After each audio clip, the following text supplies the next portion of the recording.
The 2024 French Open final between Zverev and Alcaraz was entertaining, dramatic, and also controversial. It was pretty much a roller coaster ride, and it started off with Carlos Alcaraz playing perfect clay court tennis. He was kicking his first serve. He was putting different heights on his ground strokes. He was actually slicing the backhand, hitting drop shots. He actually faked out Zverev on one occasion where it looked like he was going to hit a forehand drop shot and he hit a forehand slice. He was using his entire clay court repertoire, and it worked because Zverev was giving him some mistakes here and there, and Alcaraz won that first set comfortably 6-3. However, in the second set, for an unknown reason, Alcaraz seemed to abandon that tactic and started hitting hard and more through the court, which gave Zverev a lot of rhythm, and Zverev started to play a lot better. Zverev has been serving unbelievable. It is hard to fathom how somebody can serve into the 230 miles per hour range and get more than 70% of their first serves in play. And the serve sure was clicking for Zverev in that second set, which he comfortably won 6-2. Now in the third set, the script flipped again, and it was Carlos who started playing a lot better and went up 5-2. However, this is where Carlos started playing nervy tennis. In the press conference after the match, Carlos said that he felt the nerves in that third set. And interestingly, just like the match against Sinner, it wasn't really Carlos's backhand that broke down, it was his forehand, and there were a lot of shanked forehands. Now, Carlos would always look at the court after shanking a forehand, basically blaming the bounce. This is something that everybody does. So while it might be true that there were some bad bounces, Carlos did complain about the court in the third set, saying that it's almost like a hard court, that there wasn't enough clay back there. But I also think that Carlos was framing forehands because of tension. He was tightening up on his shot and simply wasn't making clean contact. So up 5-2, Carlos loses 5 straight games and gives that set to Zverev 7-5. Now, I don't want to make it sound like Carlos gave Zverev a gift in the third set. Zverev was playing extremely well in the second set and from 5-2 down in the third. He was serving humongous. He was hitting his forehand with different heights. This is something that he started doing in the second set. So he would put a lot more spin on his forehand and then straighten it out. He also started to hit balls down the line very hard. There was one forehand winner that he hit with 110 miles an hour. So Zverev was playing well. And at this moment in time, Zverev being up 2-1, Carlos Alcaraz in disarray, showing negative body language, being angry about his pickle juice not being there, throwing bottles around. We seldomly see Carlos Alcaraz in such a state. This was a super interesting point in the match because Zverev was 1 set away to win his first Grand Slam title. Now, we all know what happened in 2020 against Dominic Thiem. Zverev was up 2-0. He was serving for the match in the 5th set, and he did not play well when it came to closing out that match. So it was going to be super interesting to see how Zverev was going to perform being 1 set away from a Grand Slam title. And unfortunately, it didn't go well for Zverev. For some reason, he started to serve and volley. Now, I have a WhatsApp group in my Intuitive Tennis Premium membership, and one of the members asked after the first set why Zverev doesn't serve and volley. And I said that Zverev's volley is unstable. I will never forget when Zverev was young and he was playing in Indian Wells and had match point against Rafael Nadal. He had an easy transition volley with the entire court open, and he stomped into it, lost his balance, didn't transition through that volley, missed it, and ended up losing that match. And while Zverev's volley has gotten a lot better, it is still a weakness relative to the rest of his game. So I don't think it makes a lot of sense to serve and volley off a 135 mile an hour serve where he can easily put a forehand or a backhand away. So in essence, the volley is somewhat unnecessary because it is an unstable shot for him. And don't get me wrong, I thought that maybe what I said after that first set was wrong, because Zverev did make some nice volleys in the second and also in the third set.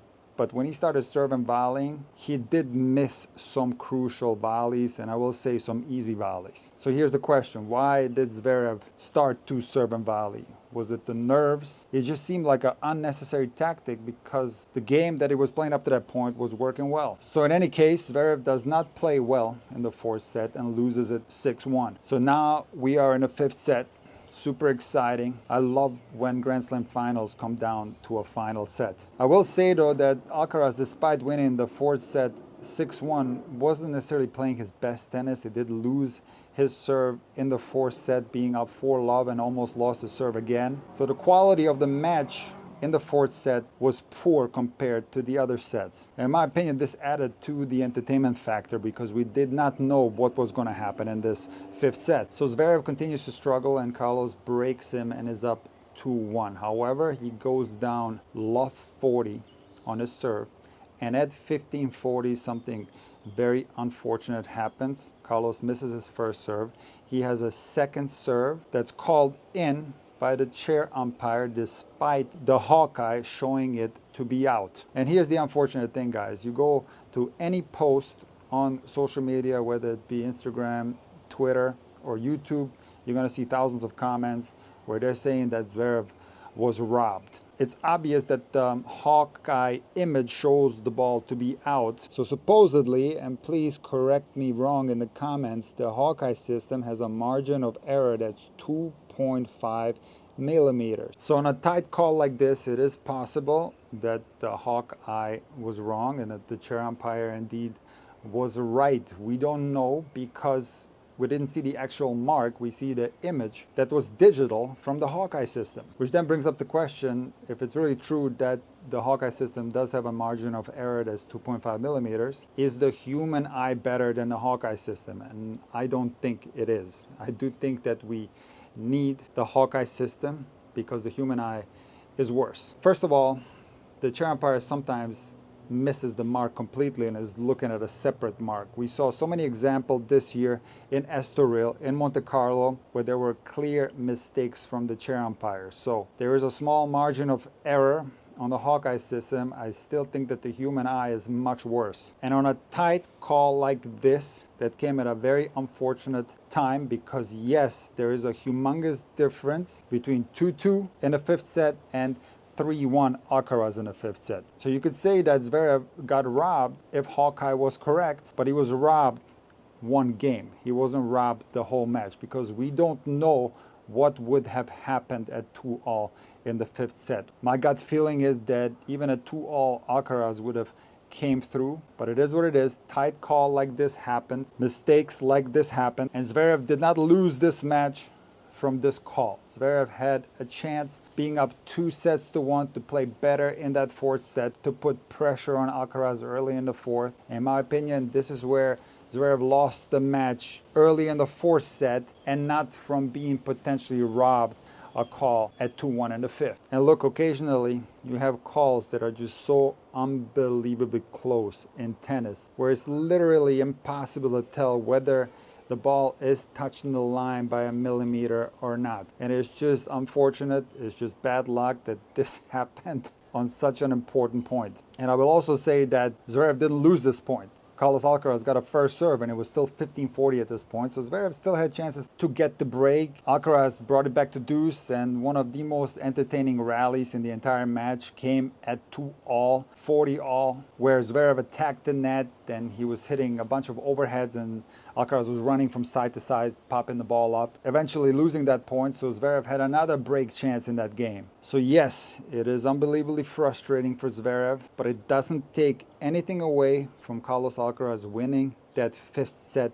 6-2, playing excellent clay court tennis, kicking his first serve, making Zverev play from outside the doubles alleys. This was an impressive performance from Alcaraz, where he looked disheveled at the end of the third, and he put himself back together and played really good tennis and deservingly won his first French Open title. All right, let's talk about the women's final. And in the previous two meetings between Swiatek and Paolini, Paolini got 3 games in each match. And in the final, she got 3 games playing well. I thought that Paolini gave it her all. She tried her best, but unfortunately, there's a huge discrepancy in level between Iga and the rest of the tour on clay. Paolini came out with a lot of enthusiasm, playing well. She broke.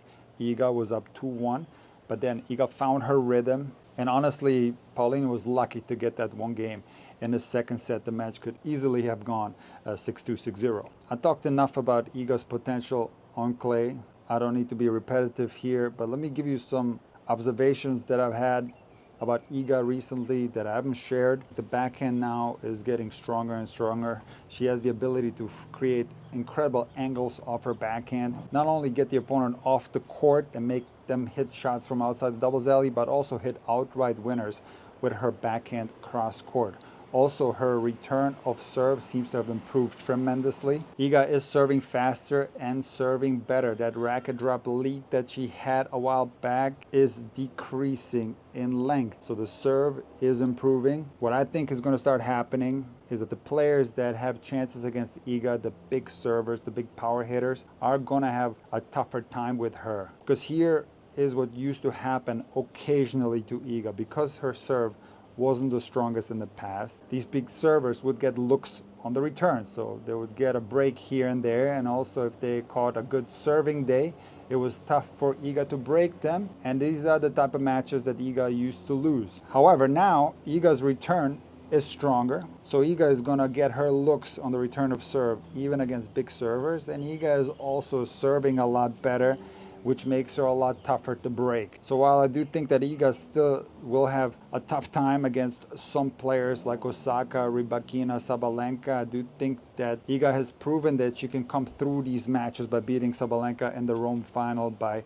coming through that tough match against Osaka. Now the interesting question will be, how will Iga perform on grass? She never made it past the quarters at that tournament. I do think that with the improvements that I just mentioned, she's going to have a chance to go deeper this year.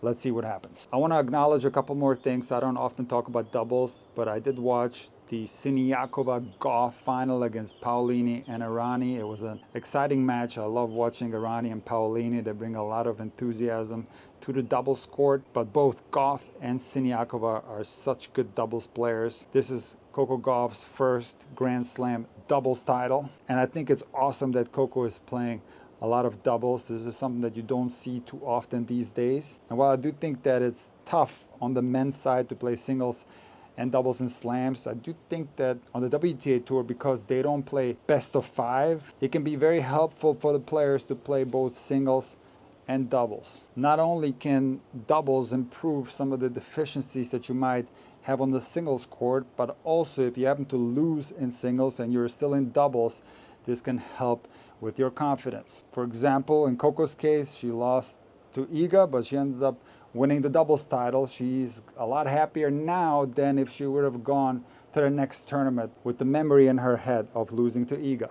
Now the memory is holding that doubles trophy and winning a Grand Slam title. I also want to acknowledge Mate Pavic, who won the men's doubles title with Arevalo, and Pavic now has the Golden Slam, meaning that he won all 4 Grand Slam tournaments in doubles and also Olympic gold. This is another phenomenal player from the legendary city of Split that has produced so many great players out of Croatia. Franulovic, Pilic, Ivanišević. We can add Pavic on that list as well.